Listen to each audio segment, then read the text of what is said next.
deconstruction for my critical theory. And specifically, I'm going to focus on J. Hillis Miller, who's a major scholar in the field, in his work, The Problematic and Ending Narrative. So, what is deconstruction? So, according to Miller, deconstruction is not a dismantling of the structure of a text, but a demonstration that has already dismantled itself. Its apparently solid ground is no rock but thin air. Deconstruction started with Derrida, who coined the term and is a major founder in the formation of this critical theory. It examines philosophy and literature as well as language, and its goal is to discover undeniable truths about the nature of reality and find contradictions within philosophy. And so the origins of deconstruction started with Martin Heidegger, and he laid the groundwork for deconstruction. He wrote in his work Being in Time that one must destructure concepts such as time and history if one truly wants to understand them. And so Derrida expanded on Heidegger's idea and created a system of thinking to analyze language. Binary oppositions in Western language inherently form hierarchies in terms of superiority and inferiority. And deconstructing these binaries allows for the arbitrary hierarchy to be examined. And so some of the key concepts and terminology regarding deconstruction are that no literary piece has an inner and unchanging purpose, and deconstruction is kind of a response to structuralism, where that structuralists assume that every literary work depends on a central purpose, and instead deconstructive scholars focus on how literary works have many meanings and how these meanings relate to one another. Starting with Derrida, deconstructive critics seek to find ways how Western binaries break down black versus white, male versus female, cause versus effect, and scholars also study the inherent instability of binary systems. It's part of the definition is that it's kind of confusing because deconstruction is based on the confusion of language. The essence of deconstruction is that language is often inadequate at explaining what the speaker intends. Since language is to blame for this confusion, deconstructive literary theory aims to break down language so that we can better understand what people mean to convey. And so deconstruction aims to critique Western logic and to upset the conclusions of structuralism and formalism. Derrida's issue with structuralists is that he did not agree with the idea that all of human activity in literature can be explained through universal signs. Derrida thought that deconstruction, as opposed to structuralism, allows for the meaning of everything from Native American culture to ancient Roman culture to modern literature to be explained. And so one of the main counter-arguments to deconstruction is the formalist argument. And formalist critics are also known as new critics, where they defer from theorists of deconstruction because they believe that works of literature are standalone objects full of internal meaning. They also believe that a work's layered system of illusions, images, scansion, and other components contribute to the work's overall meaning. This is different from deconstruction because critics like Derrida would say that the fundamental instability of language and literature prevents works from being unified and organized around a central purpose. Formalists would argue that a work's ambiguity does not indicate instability in language, but rather it indicates that a work's meaning is complex and constructed out of that ambiguity. And so there's some intellectual connections to make here to other theories and other ways of thinking. Deconstruction is a post-structuralist theory, and it is simultaneously a philosophical theory as well as a theory based on every interpretation of texts in order to understand their inner meaning. And there's two main takeaways to take from deconstruction.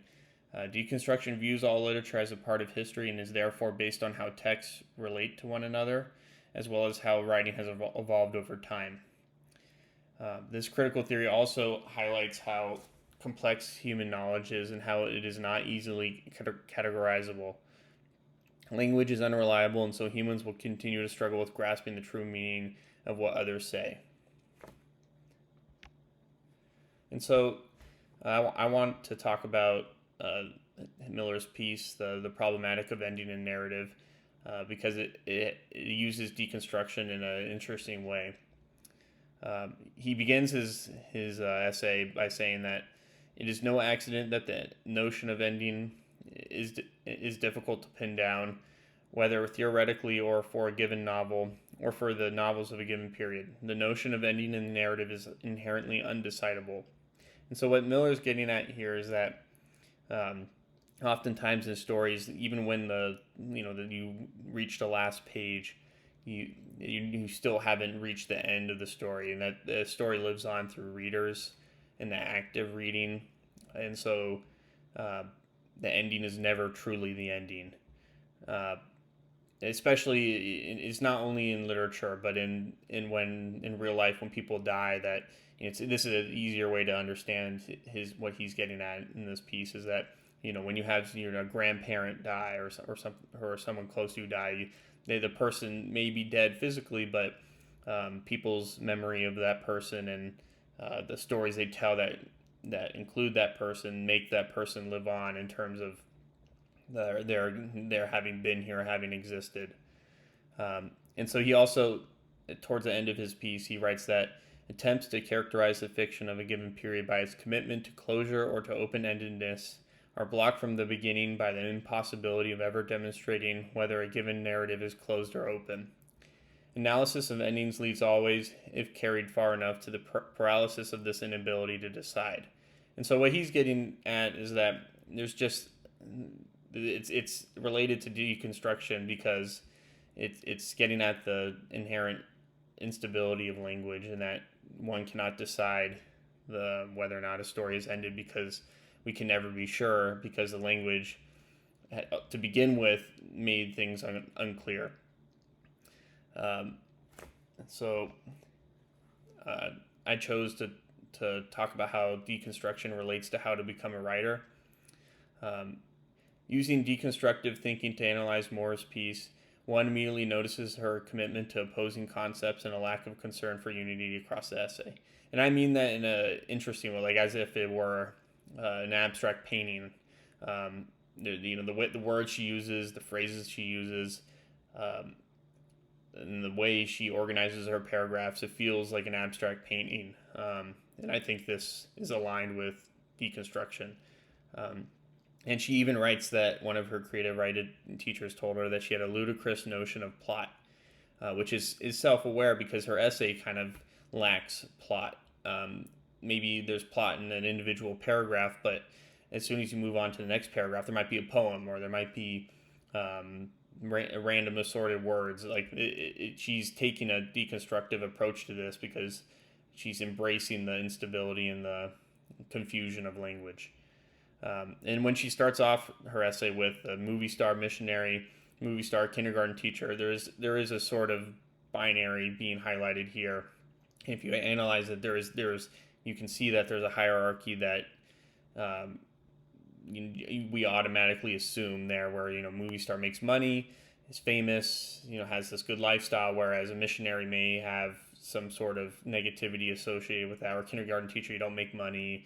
And so then when you look at it through a deconstructive lens, you start to see these hierarchies. And so in an article I read, it said, deconstruction involves a close reading of texts in order to demonstrate that any given text has irreconcilably contradictory meanings rather than being a unified logical whole. And I think this is I chose this, how to become a writer, because it fits into this definition. And she ends her piece with vacuum, chew, cough drops, keep a folder of fragments, right? And so she seems to be, proud of this kind of fragmented writing style. And it's an interesting writing style. I got to give it to her. That's why I chose this piece. And it relates to deconstruction quite well.